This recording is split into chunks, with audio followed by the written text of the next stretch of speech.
Hello, and welcome back to Missouri Civil War. Today we begin with the fallout of that jail collapse in Kansas City that killed several young women, including the sisters of two guerrillas who rode under William Clark Quantrill. That tragedy served as the catalyst for the worst civilian atrocity of the entire Civil War. On August 21st, 1863, raiders under William Quantrill, having left from western Missouri, descended upon the town of Lawrence, Kansas. The attack that morning became the brutal climax of years of guerrilla violence. 4 days later, Union Commander Thomas Ewing issued his notorious General Order No. 11, which forcibly removed the civilian population from 4 Missouri counties. Ewing would long defend his order as a necessary and effective response to the guerrilla crisis, but in its immediate aftermath, it proved catastrophic to the refugee populations scattered across Missouri and beyond. When Quantrill's raiders left Missouri on a 50-mile ride to Lawrence, they numbered more than 400 men.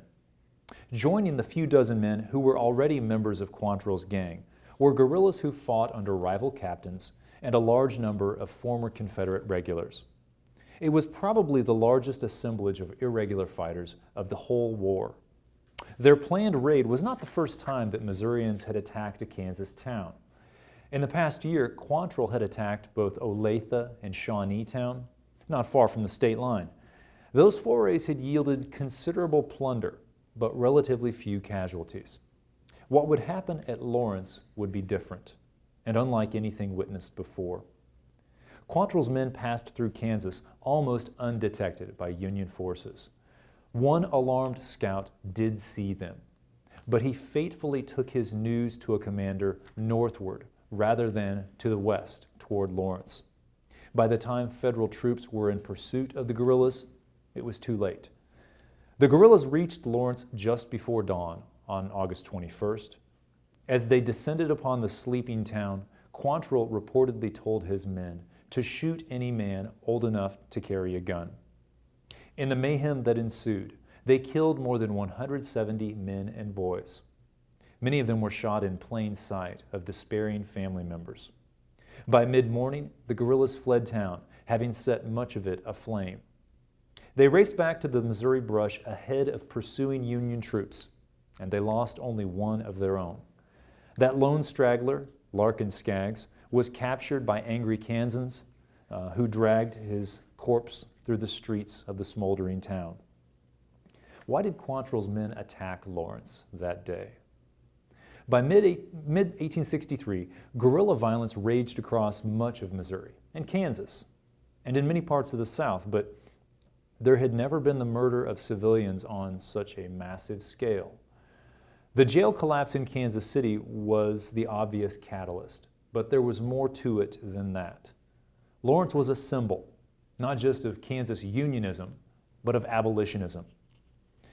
The town embodied most everything that pro-slavery Missourians feared and hated about anti-slavery Yankees.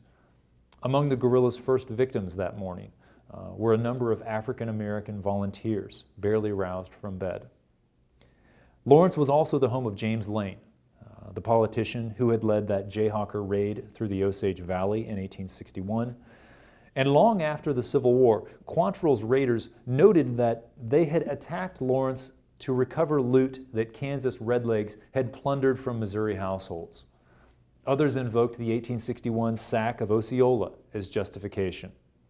This eye-for-an-eye defense, though, failed to note any difference between the two raids. In Osceola, perhaps a dozen rebels had been killed in skirmishing, and in the case of Lawrence, you have just staggering numbers of civilians shot down. James Lane survived the raid by hiding in a nearby cornfield. He was among the furious Kansans who clamored for revenge. There were reports that Kansas vigilantes planned to have their pound of flesh by attacking a Missouri town.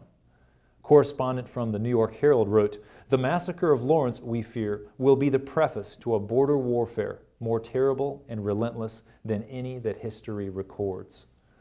As Thomas Ewing said to John Schofield, "The excitement in Kansas is great, and there is great danger of a raid of citizens for the purpose of destroying the towns along the border." Many Kansans condemned Ewing for the raid. "How could such a thing happen?" they exclaimed. To discourage a retaliatory attack into Missouri and to prevent further bushwhacker incursions, Ewing announced a sweeping policy. 4 days after the slaughter in Lawrence, he issued General Orders No. 11. It called for all Missourians living in the Army's District of the Border to remove from their place of residence. Every person in Jackson, Cass, and Bates counties, and the northern part of Vernon County, with the exception of Kansas City, every person who could not prove his or her loyalty to the satisfaction of local commanders was required to leave the district within 15 days. Unionist citizens who could prove their loyalty would be able to relocate within a mile of 4 military posts. All other settlers would be banished within a fortnight.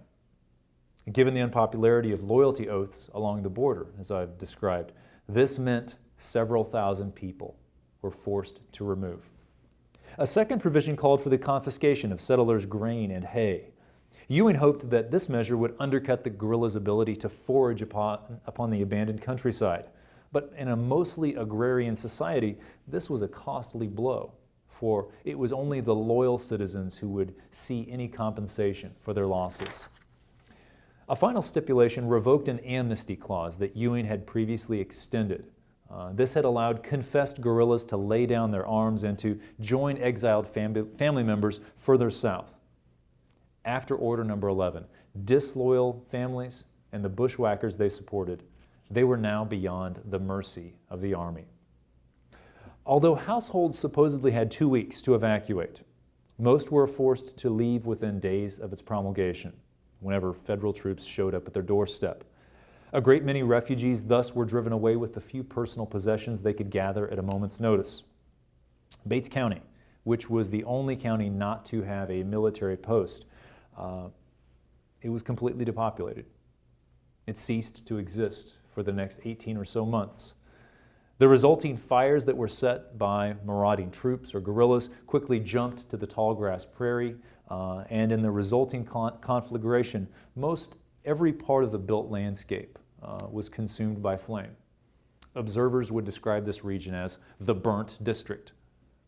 Order No. 11 became the most repressive action taken by the United States against American civilians during the Civil War. In the larger scope of American history, it ranks alongside the internment of Japanese Americans during World War II. Critics in Missouri charged that the measure brought undue hardships upon innocent women and children. Even unoffending Unionists, like Martin Rice of Jackson County, found themselves swept away, victims of capricious local commanders. Many Missourians bitterly noted the parts that Kansans played in executing this order. Richard Vaughn wrote from western Missouri to Edward Bates, the Attorney General for President Lincoln. "The great mistake was annexing part of our state to the military district of Kansas, and the next great error was placing a Kansas politician in command of it." George Caleb Bingham, the Missouri artist and Union officer who also happened to be the Missouri State Treasurer, was among Ewing's fiercest critics. Ewing later immortalized the policy in his painting Martial Law, or Order No. 11. Looking at this painting, you see how it underscores the order's brutal execution. We see the white male in the foreground, who's apparently been gunned down. The women nearby plead for mercy. There sits the Union officer on horseback, standing in for Ewing. And then we have these 2 African American males in the lower right corner who seem overcome by emotion. Order No. 11 brought terrible hardships, but Bingham's piece is a shrewd example of political art. It haunted Ewing during his post-war career, and it was an instrumental part in limiting his ability to get elected to much of anything back in the state of Ohio. The general and his defenders, though, argued the policy was effective. Kansans, after all, did not carry out a Lawrence-styled attack upon a Missouri town. Guerrilla violence, they said, dropped in the affected counties. I would counter that it did not eliminate guerrilla violence as much as it shunted it to other parts of the state, particularly central Missouri. We'll never know for sure how many people Order Number 11 displaced.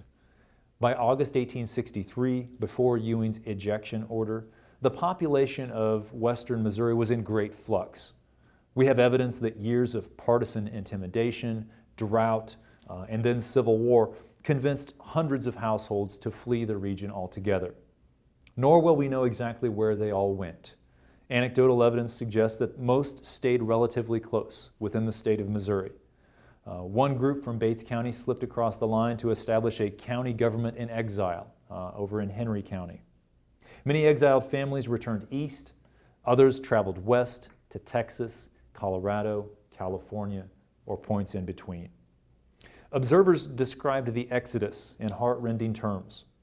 Said Francis Twyman, "The road from Independence to Lexington was crowded with women and children, women walking with their babies in their arms, packs on their backs, and 4 or 5 children following after them, some crying for bread, some crying to be taken back to their homes."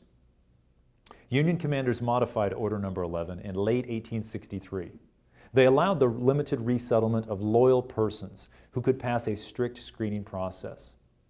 In January 1864, the affected counties in western Missouri were transferred to the command of Egbert Brown, a Missouri militia officer who had openly disapproved of Ewing's order. On January 14, without any prior consideration with Schofield, Brown announced that all persons not disloyal or unworthy could return to their homes. After these modifications, just a small number actually came back.